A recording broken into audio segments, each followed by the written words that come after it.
All right, this is the seven deadly sins of modern technology. I'm going to be talking about some things which I've noticed that I've picked up on throughout the years. This may come across as a bit of like a rant sometimes, but the internet and computers and technology in recent years have become so fucking terrible that I just have to get some of this out of my system, basically. This is the list of stuff that I'm going to talk about. These are the six main ones, and you notice that the last one I can't show you because it's too spooky. It's so scary that it will give you nightmares. So I'm going to leave that one to last, and you'll have time to prepare for it. Okay, planned obsolescence. This is probably an idea that a lot of you already know about, but this is basically just the idea of a company like manufacturing or making something that they know is going to break. This started way back in the 1920s with GM, General Motors, which is a car manufacturer in America. And basically, during this time, GM was doing really well. They were pumping out cars and they were selling so many cars that at some point they reached like a market saturation where they almost ran out of people to sell to. And because planned obsolescence hadn't really been invented yet, these cars wouldn't break. So there was no reason for people to buy like multiple cars. They weren't breaking because they were made shit on purpose or anything like that. Um, so what they had to do is like invent this new idea where that was kind of pretty new at the time, where they had to convince people to buy things that they didn't actually need. And this is kind of pretty good timing as well, because in the 1920s, in a lot of the Western world, in like Europe and America, there was an economic boom called the Roaring Twenties, which a lot of you have probably heard about. So it's kind of good timing on their part. But they had to invent this idea that people were going to buy things that they didn't actually need. Um, and this is spread like throughout technology, and I'll get onto that in a sec. This is the 1923 Chevrolet model of some sort. And basically, what GM did, is they would release these yearly facelifts where the car would look slightly different. The exterior of the car would look slightly different. But basically, what it was doing, it was just hiding a 9-year-old technology, like this Wikipedia quote says.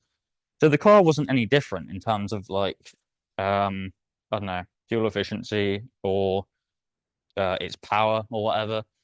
It was just kind of different looking. Um, so the way this manifests, like first of all, you have the idea of planned obsolescence, which is to make something that you know is going to break. But then if someone can repair it, then it kind of doesn't matter because even if something breaks, they can just repair it. So it manifests in a few different ways. You can use.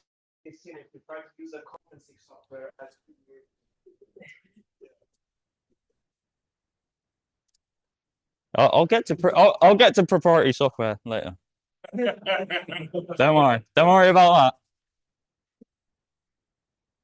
It's still going. Okay, good. Okay, so yeah, it manifests in a few ways. First of all, is the prevention of repairs. Second is programmed obsolescence. You also have perceived obsolescence and just terrible build quality, just making things shit on purpose. Um, so programmed obsolescence is something that I think HP actually got like sued for or whatever in the 2010s or something because with their printers they were making it so that basically the ink cartridges, even if they had usable ink in them, they would make it so that the ink cartridge would only be usable for a certain amount of prints. And they got sued at some point for that. I don't know what the outcome of it was, but yeah, just these companies have control over the products, and they'll make sure that you can only use it a certain amount of times, and then you have to like throw away this bit of plastic, even though it might be still usable. Um, yeah, perceived obsolescence. That's kind of like the fashion or like trend thing of it.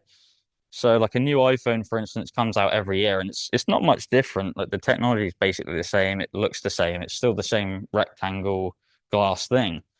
But people feel the need to buy it to kind of keep up with trends or whatever, which is another aspect of planned obsolescence. Um, yeah, and this is the thing that quite a lot of companies can do at least, where they'll say like, yeah, you can repair it. We're right to repair, guys. We're pro right to repair. And what they'll do is like they'll sell you spare parts for a price that is just not viable. I can take this thing off. Where Basically, they'll sell you spare parts where it's just not viable to buy it. There was actually a really cool video made by someone called Casey Neistat, who some of you have probably heard of. It's like a YouTube vlogger or whatever. And in 2003, he made this video before YouTube was even around, where he had like an iPod or something that he bought, and after like 18 months, the battery on it started to degrade. So he called up Apple and he's like, my battery's not working very well. It's only lost in like an hour or something. He's like, how much does it cost to get replaced? And Apple would actually say over the phone, these like Apple support people, they'd be like, so say this iPod costs like $80 or whatever. They'd be like, yeah, it costs like $120 to repair this battery, so you might as well get a new one. And they would actually say over the phone, like, you might as well get a new one. So Casey Neistat, this guy, this like vlogging person, he went around New York and he found like advertisements for iPods, like the banners and stuff.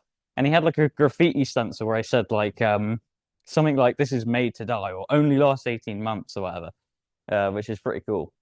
This is a really famous example of planned obsolescence, called the Centennial Light. So this light bulb was handmade in 1900, and then it was gifted to a fire station in California in 1901, and it's still on today.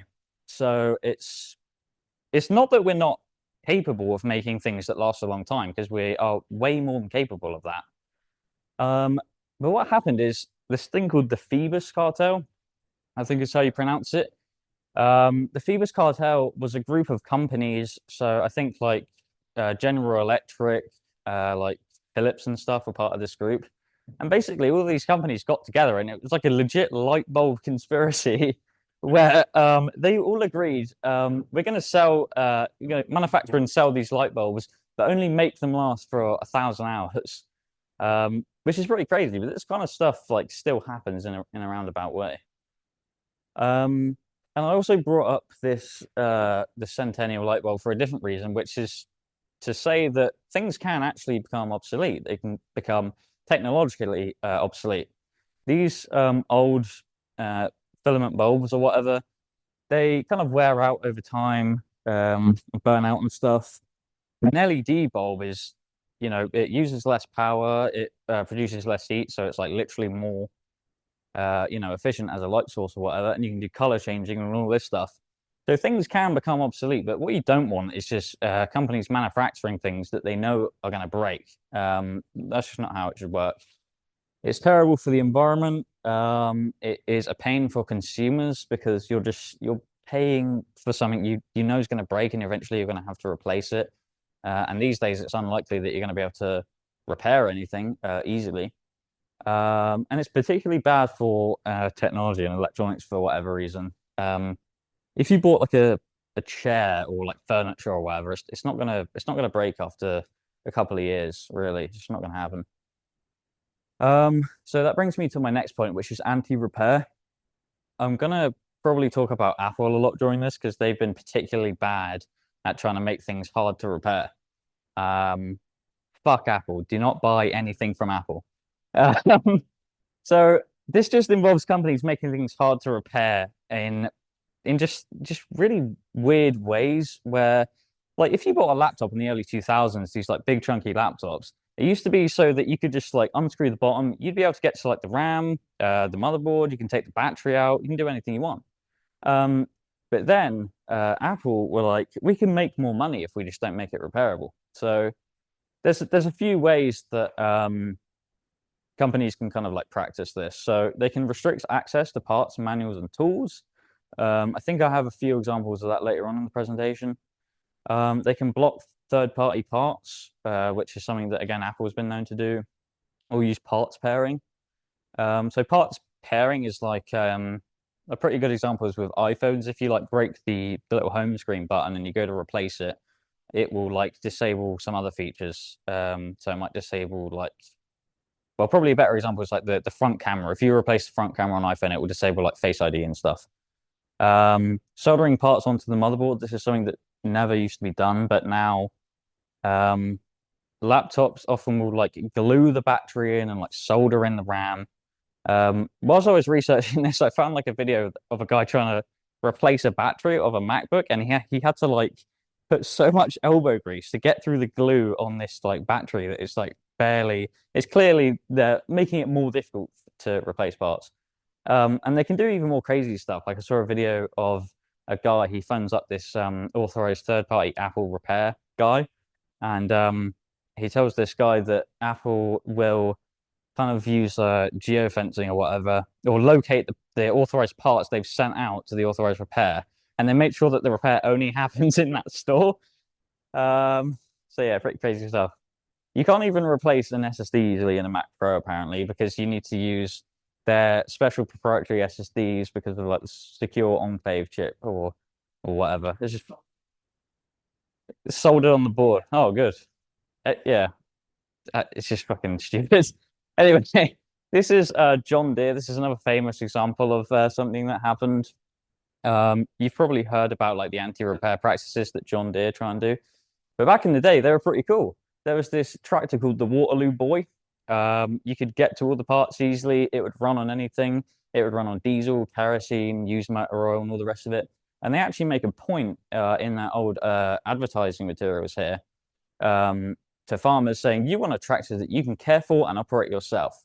It says all working parts are easy to get at, blah, blah, blah. And they kind of did a complete 180 these days, where they say that you either have to go to like a authorized repair shop and stuff like this. And a lie that they kind of leaned on a lot during this battle, which happened mostly in America, obviously, was that they don't want people modifying or repairing the tractors because it like makes the tractors create more pollution or whatever, which they clearly do not give a fuck about. I don't know why they even did that. You also, in their kind of like license agreement for their software, if you're using a John Deere tractor, you're going to be obviously using their software. In the license agreement for John Deere, you cannot exercise your right to repair or look at the software or observe any of the signals that the equipment is generating. But eventually, the good old, red-blooded American farmers stepped in and they were like, "We've had enough of this." And they eventually gave so much pressure to John Deere that they eventually had to back down. And I think the EFF had a big part to play in this as well. But they eventually had to say that, shockingly, the stuff you own, you have the right to repair, which is a crazy new idea that's come around in the 2020s. All right. I said I was going to talk about proprietary software. So the main thing about proprietary software is that it basically facilitates all the other stuff on this list to like happen.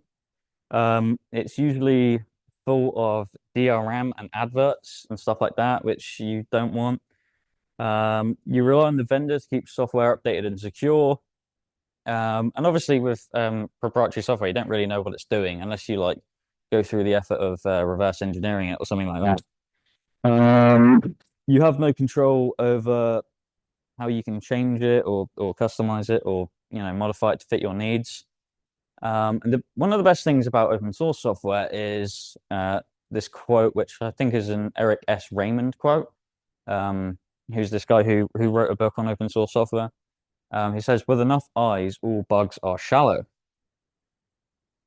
A lot of you probably remember the liblzma thing that happened, where I think basically, maybe Will can correct me on it, but it kind of turned out to probably be this like Chinese social engineering attack that happened over the course of a few years, where basically someone on GitHub who I don't think we know who it is at this point, but they tried to buddy up to the guy on GitHub who makes XZUtils, which is some kind of like cryptographic library that SSH uses or something. And they were trying to put a backdoor in XZUtils to kind of compromise the SSH authentication. But luckily, there was this guy, this beautiful man down here called Andre Freund, I think it's pronounced, from France. And like the kind of folklore story is that he noticed that his SSH logins were taking 500 milliseconds too long. So he was like, "The hell's going on here? This is taking way too long." I think it's actually a bit more complicated than that, but basically he realized that SSH logins were using too much CPU and all the rest of it.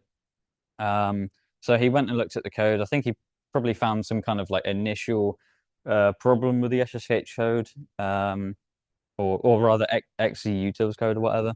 And then other people started investigating it, and eventually it unraveled that there was someone trying to put kind of a backdoor or at least compromise SSH in some way.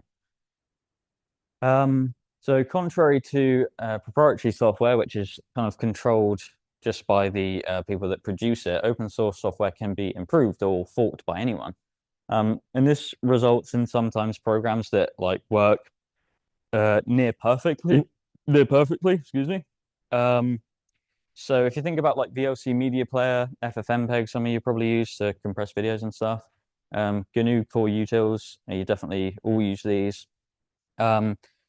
It would be a very hard challenge to find someone who's used VLC Media Player and they're like, oh my God, VLC Media Player never works, man. It's causing me trouble all the time because they've been improved by, you know, thousands of people over the course of years, and eventually ends up in like basically a perfect thing that it's trying to do. Because they're often focused specifically on one challenge. So you'll get like this program, it compresses videos. This one displays videos or whatever, and you get these like really refined pieces of software. This is a real world example that that I kind of use or whatever. So this is NewPipe, and it's an Android app that is like a YouTube front end. So if you have Android, you can use this app to watch YouTube videos or download them, or download the audio of YouTube videos, create playlists, have a background player so you can like lock your phone and listen to the audio or whatever. And it all works without proprietary Google APIs and all the rest of it, and you don't need to pay for premium. If you're paying for premium, stop it, just download this. And NewPipe didn't want to implement sponsor block for some reason. Sponsor block is this thing that like some of you probably use it already, but it's like a browser extension that when you get YouTube videos where the person is like sponsored by Raid Shadow Legends or NordVPN or whatever, it will the community can like submit markers in the video where a sponsor is, and it will like automatically skip those sponsors. And YouTube, NewPipe didn't want to implement that for whatever reason, which is fair enough. It's their project. But you know, a lot of people did want this functionality. So then someone forked the code, which is possible thanks to it being open source, and they created this app called Tubular, which does implement it. So now you can enjoy YouTube on your Android phone without adverts, without sponsors. You can download it, you can play it in the background, and you don't need to pay for premium, which is great.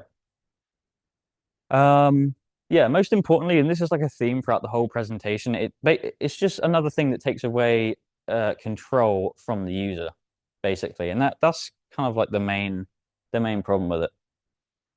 We're gonna talk about surveillance. So if you're here, can you move this out of the way so people can see the funny meme? Um, people if chances are if you're at 2600 meeting, you probably know why surveillance is bad, and you probably use a lot of stuff to combat it anyway. But you know, an argument that a lot of people use when they first get into it is like, oh, I have nothing to hide. What do I have to worry about? And I'll go into more detail into an example in a second, but basically you don't decide what you have to hide, you should be hiding at any given point. Things change over time. You know, Russia is a good example. Like, I would assume they're banning access to VPNs and all that stuff. They're going over to like Russian government-owned websites that are like alternative of popular Western websites and stuff. And the example I'll get into is location tracking of like anti-abortion groups are using like location tracking to try and persecute people, basically. And I'll get into that in a second. My clicker's not working. I think you need to tab into PowerPoint. So a little bit of the history then. In 2002, and this is their real logo, by the way. It looks like Dee Dee's illustration or something. DARPA, which is like an American research government department or whatever, they created this program called Total Information Awareness, which is this project they were running. And this seems completely crazy, but it is actually real. You can look this up if you want.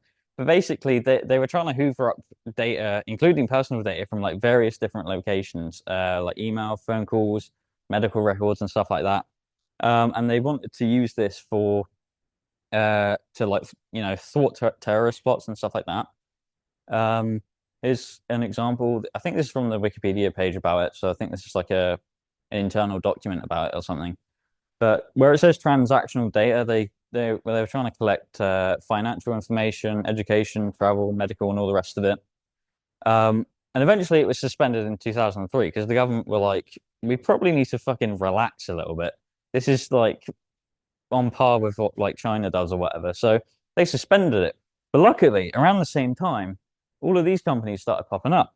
We have Google, Facebook, I think Apple was on there and stuff. And the US government were like, good idea. It's a cool idea. I don't know where you got this from to hoover up all this personal information. Can we have some of that? And the private companies were like, yeah, sure. I can't see anything wrong with that. Can't see anything going wrong there. So the private companies formed a relationship with the NSA. And this was obviously disclosed in the Snowden leaks in 2013, where they would hand over private information on people. So like here's an example.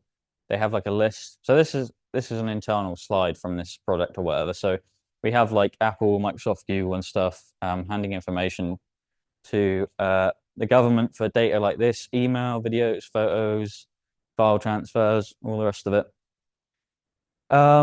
So I kind of want to explain like why this is a concern, and it's kind of hard to explain because trying to prevent mass surveillance like this is more of like a preventative measure. Um, because although we're fine now and like we kind of take it for granted in the UK, because it's we're very free here. We can talk about whatever we want and stuff, and you're not really going to go to jail for um voicing an opinion on anything. But this is like one example that came out in a lot of the news cycle recently. So I wanted to just like use this as an example. So back in 1973 in America, Roe v. Wade, they concluded that the U.S. Constitution protects a woman's right to terminate pregnancy. In 2001, or between 1973 and 2001 in Texas, they started making these rules a lot stricter. I think one of them was like you have to go to like a doctor that's like well trained or whatever. I can't quite remember.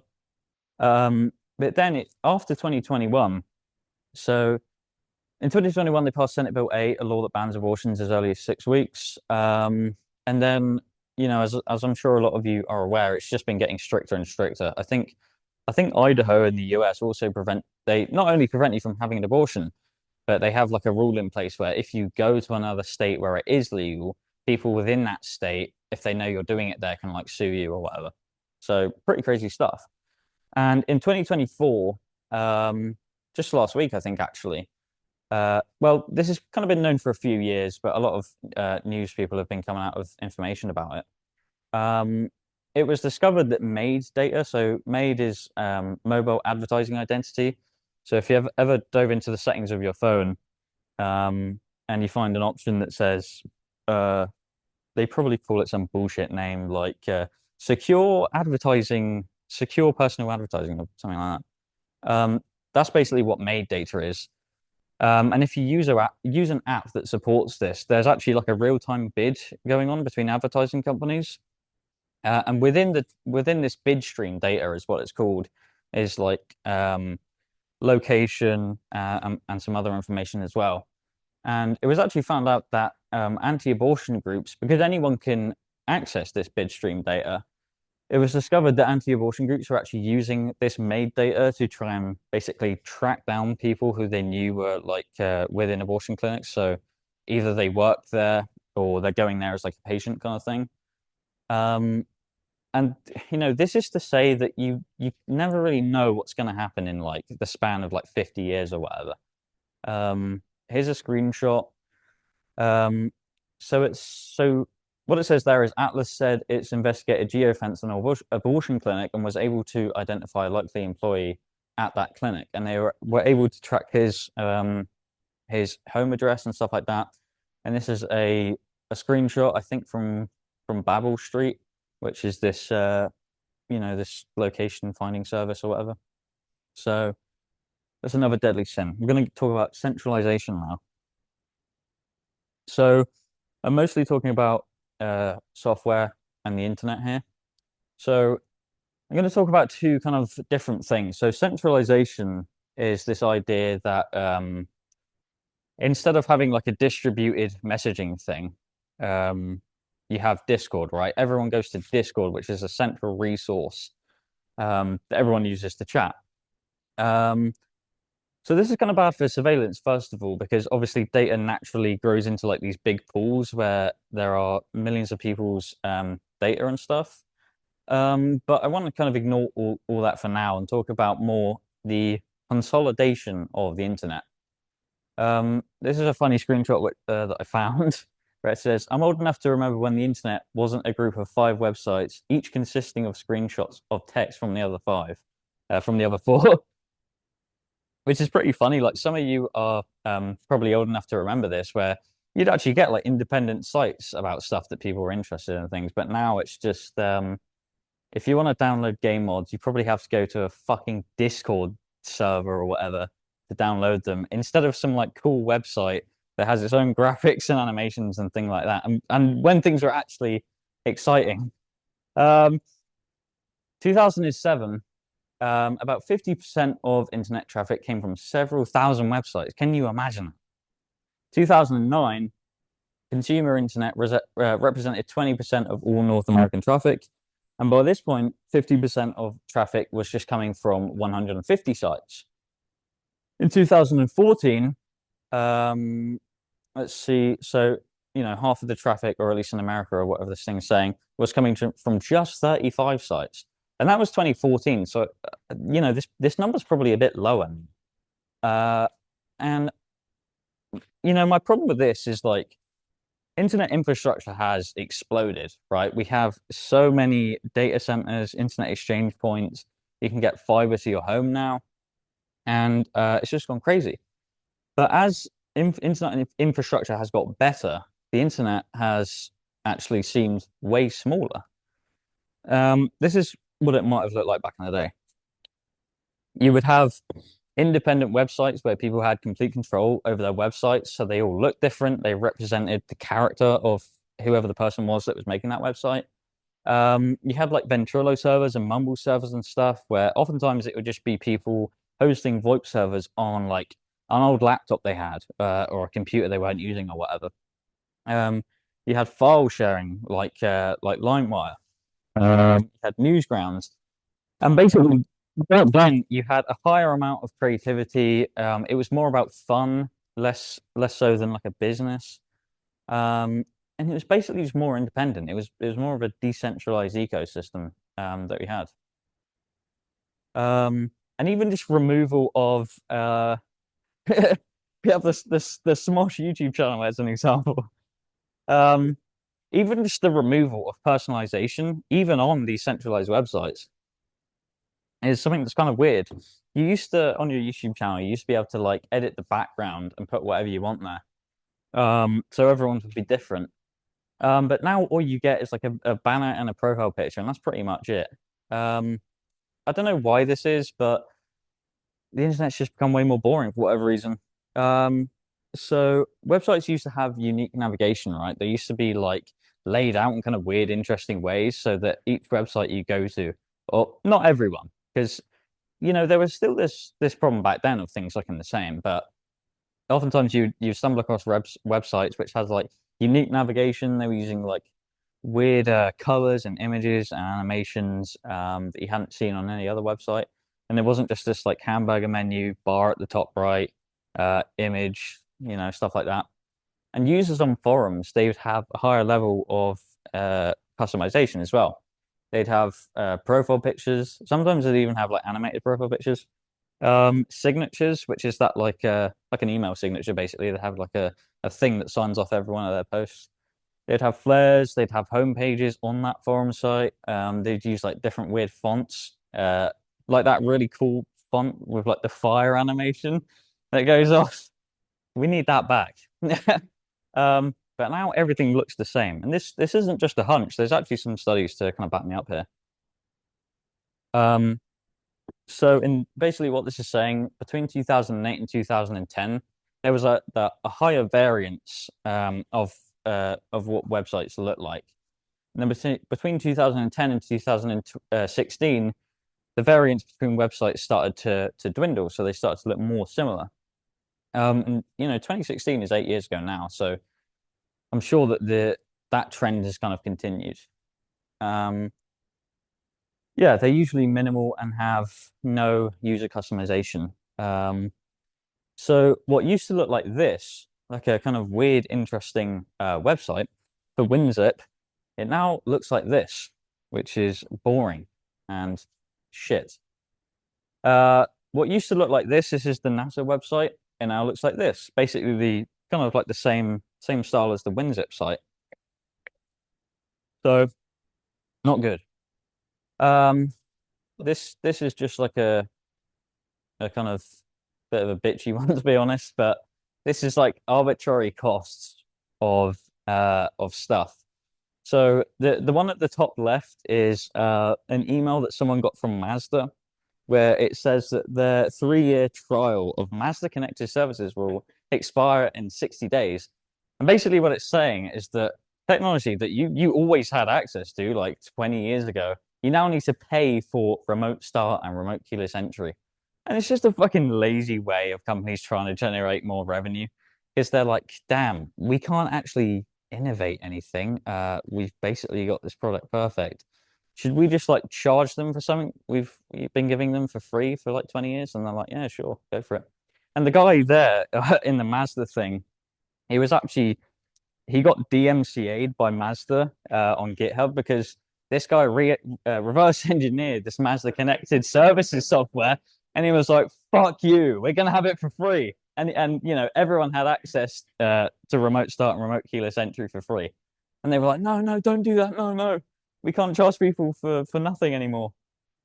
This Amazon Prime one, it says that Amazon Prime will start soon charging you extra on top of your already existing subscription to not have ads, which is just fucking I don't get this. Like, I don't know if I'm just officially old now, but here's another example. I love the fucking phrasing here, man. It's so funny.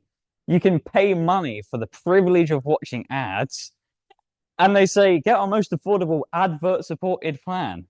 And that's what I always look for in a streaming service. Is I make sure it's advert supported. If you pay for this, you're a fucking numbskull. I'm sorry. And yeah, I hope your favorite show or movie doesn't get removed because they just seem to do that all the time. Ubisoft says that their customers should get used to not owning games. Uh, Self-explanatory. And then this one at the bottom is an email that someone got from Asus, where they wanted to unlock the bootloader for whatever reason on a product that they paid money for and already owned. And Asus was like, to unlock the bootloader, we can charge you $200 and then we can do it. It's just, yeah, it's like you don't own anything anymore. I don't know what's going on. This is a video from Louis Rossman, who probably, a lot of you have already watched his videos and stuff. But he discovered that if you pay extra to get access to the 4K streams, unless you're using the Netflix like proprietary client, I guess, you'll still get like a low bitrate 720p shitty looking stream. So this is you can't see it on the projector so well, but like around this character's like head or whatever, it's all like blocky and kind of fucked up. But when he downloaded the Netflix smart TV app, it all looked great because he was using their proprietary software that does God knows what, spies on you or whatever. So the last one, I told you that this would spook you. Ready to be spooked. Anyway. Okay, everyone's ready to be spooked. Is users who know better and don't do anything to try and combat this. So what can you actually do? Well, first of all, don't be one of these crabs at the bottom of the bucket, right? This like seems a bit dramatic, but when you talk about a lot of these issues, you're seen as like weird. People on the internet will be like, "Why aren't you paying Netflix? Are you like poor, bro? Bro, are you poor?" or something like that. And it is not weird to want privacy on the internet. It's not weird to want to own the products and media that you pay for. It's just not. Um, so here's what you can do, right? Instead of buying a MacBook where the um the battery is like, like the balloon's glue gunner, like the battery is not applied by the balloon's glue gunner or whatever. You can buy one of these, a framework laptop, and this is like this company came along and they kind of saw like this new wacky idea which has never been done before, which is that you can take parts out of your laptop. It's like a completely new idea that I've never seen before. But what you can do is like in this laptop, you can take out like the battery, the RAM, the main board with like the CPU on it and stuff. You can take out the display, the bezel. Each of the ports on the side are like little expansion cards, so you can change it from like HDMI, DisplayPort, USB-C, USB-A, whatever. It's a laptop that you actually own.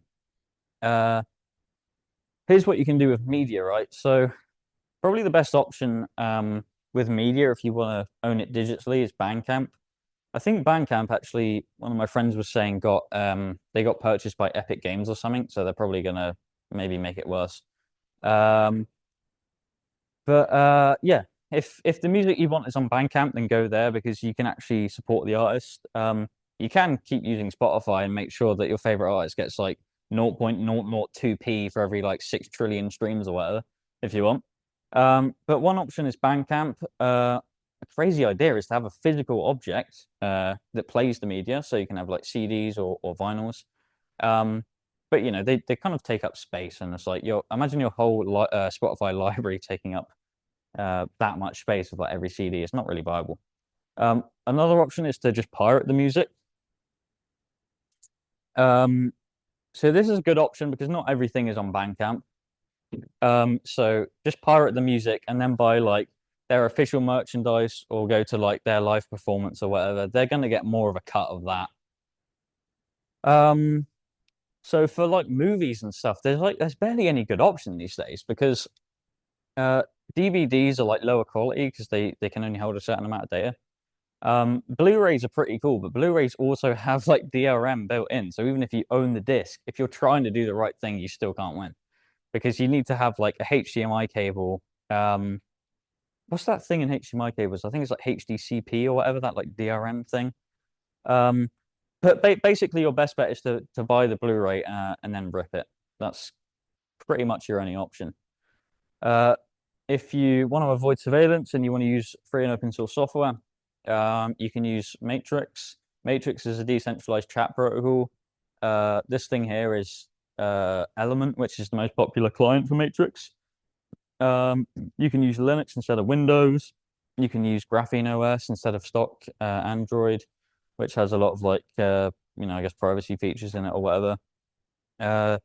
LuberWolf is a fork of Firefox, which has like some privacy preserving things in it. Movad is VPN. You get the idea. Another cool thing, which I would actually love if people started doing this, and I haven't done this myself yet, but it's to create your own website, buy your own domain, host it on hardware you actually own if you can, and just get creative with it. Do whatever you want. When you have a website, when you have a domain name, you can do whatever you want. You can host whatever you want on that domain. You don't need to create a Discord server. You don't need to pay for Nitro or whatever things people are doing these days. And just go nuts, man. Do whatever you want.